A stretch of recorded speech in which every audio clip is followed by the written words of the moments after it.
Hey guys, welcome back to J Music and the second video of the ukulele tutorial series. Today we'll be going over how to strum properly. I don't have my ukulele, that's what I'm forgetting. Oh. Hey guys, welcome back to J Music and the second video of the ukulele tutorial series. Today we'll be going over how to strum properly and how to properly handle your ukulele.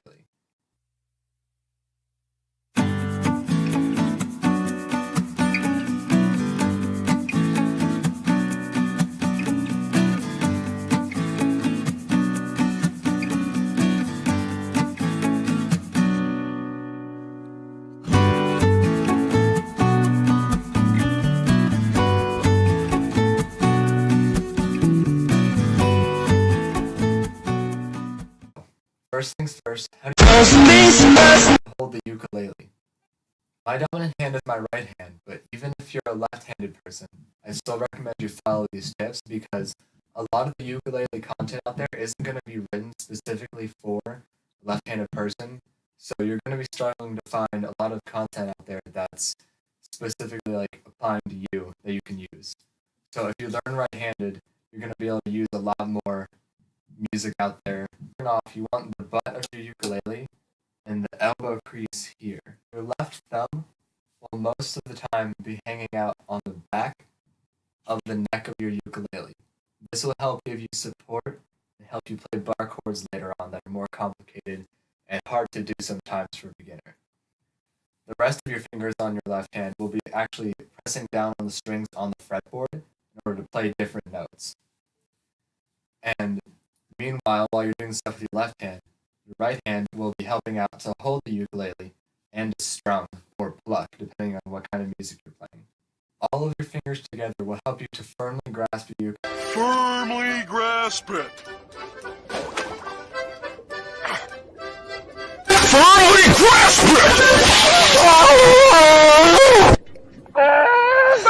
Ukulele. And if you're doing it right, you should be able to just have one or two fingers here and be able to hold it between those and your thumb without it falling. Now, I know from personal experience that holding the ukulele upright can still be challenging, even once you're past beginner stage, because I still struggle with this sometimes. So there's a few solutions. One way to support your ukulele is to get a neck strap. You've seen that on my other concert ukulele that I use in a lot of my cover videos. And that's really helpful, but they can be hard to actually mount onto your ukulele sometimes. And depending on what kind of neck strap it is, it might be prone to falling off or might not be at a good angle for you. So there's a chance that you might not have a great one for your ukulele. But there's another option for this. Instead, you can just learn how to hold it in a better way. So a way that's easy to hold it without it falling is if you're just sitting down like I do for most of my videos. Or if you're standing up or like leaning against a wall or something, you can like prop up your leg. You can sort of rest your ukulele like this to get a little more extra support to keep it from slipping.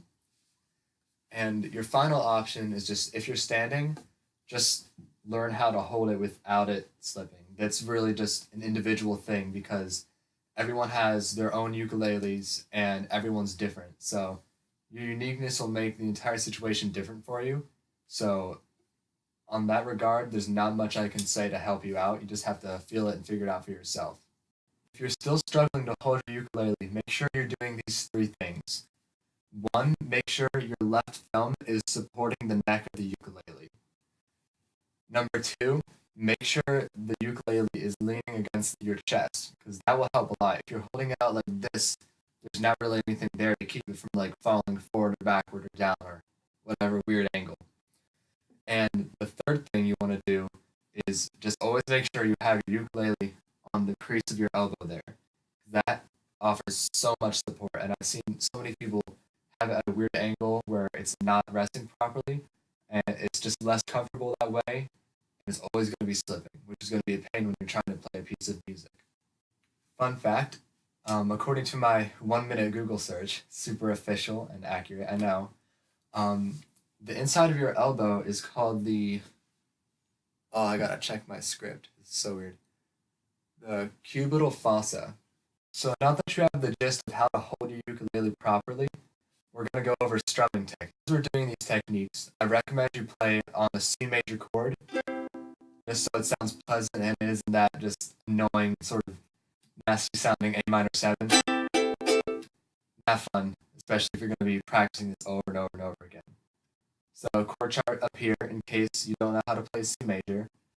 And if you want to learn some other really basic chords, back to my first video on general ukulele basics. Now, I will be making another video in the future on just other basic chords you want to know.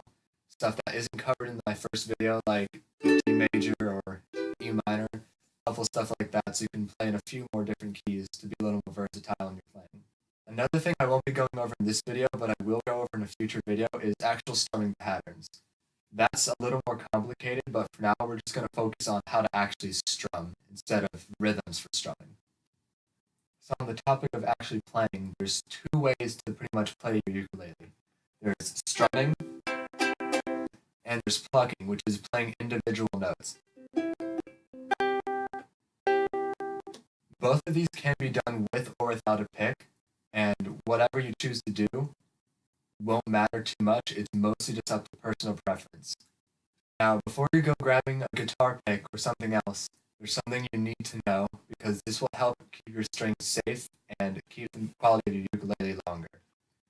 If you're using a guitar pick because you can't find a ukulele pick, I would not use anything higher than a .46 millimeter, because that thicker pick is going to be bad for your nylon strings. They're not metal like guitar ones, and they're not built for those thick picks that are the hard plastic.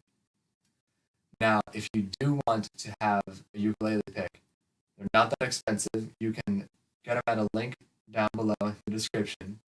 You can get, I believe, like a 6-pack of them there. Ukulele picks that I personally use, so I can vouch for the quality. And quality on ukulele picks isn't too important because they're literally just a little piece of felt that's just layered.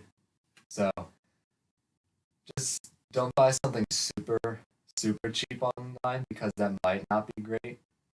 But these picks, I can vouch for their quality. They're pretty good. If you don't have any picks, or you don't want to go online or somewhere else to buy some, don't worry. And if you personally prefer picks, don't completely write off using only your fingers, because depending on what you're playing or how you're playing it, you might want to have different options for different techniques and stuff you might want to use. For the most part, I personally play my ukulele with just my fingers, so I can do more advanced techniques like chunking, or chucking, as some people call it. And on guitar, I, for the most part, use a pick. So, again, it's personal preference. Whatever works best for you, do that. So the actual technique of strumming with a pick, there's really only one option.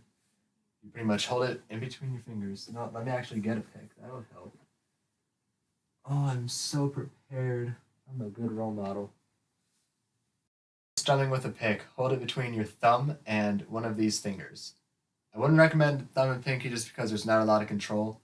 Probably your thumb and middle or pointer finger are your best bets. So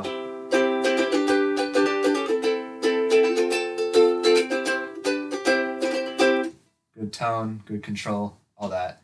So there's that. And then the other options are just using your fingers.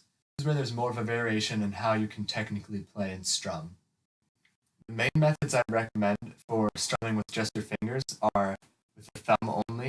So down on the flat of your thumb and up on the nail, or with your pointer or middle finger.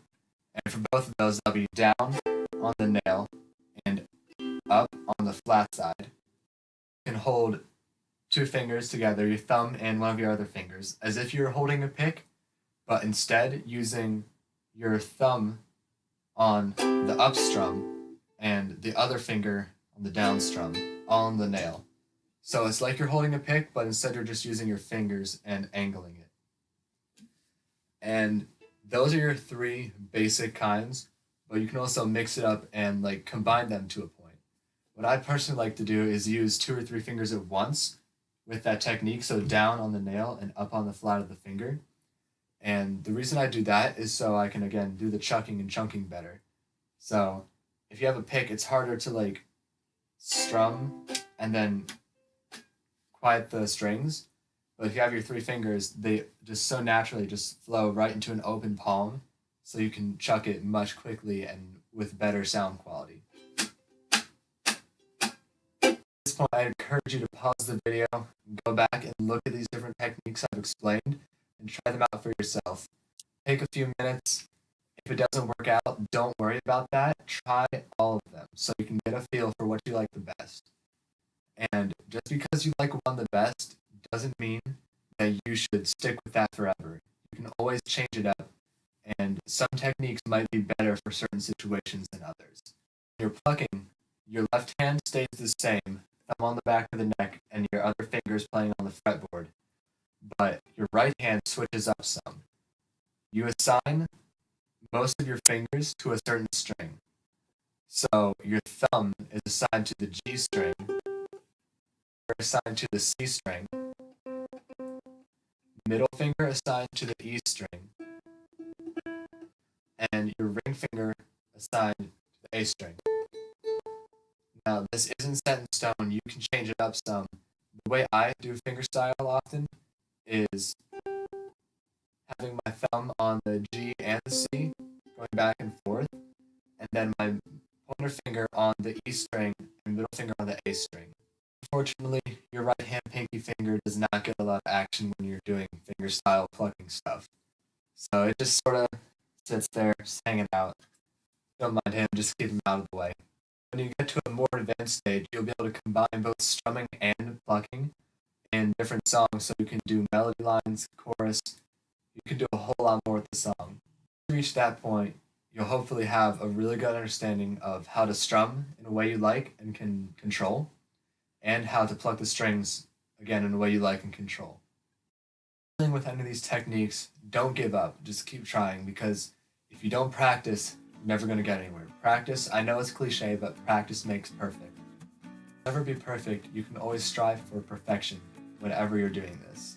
Alright, that pretty much covers everything for how to strum and hold your ukulele properly. Thanks so much for watching. Please like and subscribe, and comment down below if you have a recommendation for a future video, or if this video helped you a lot with how to strum properly.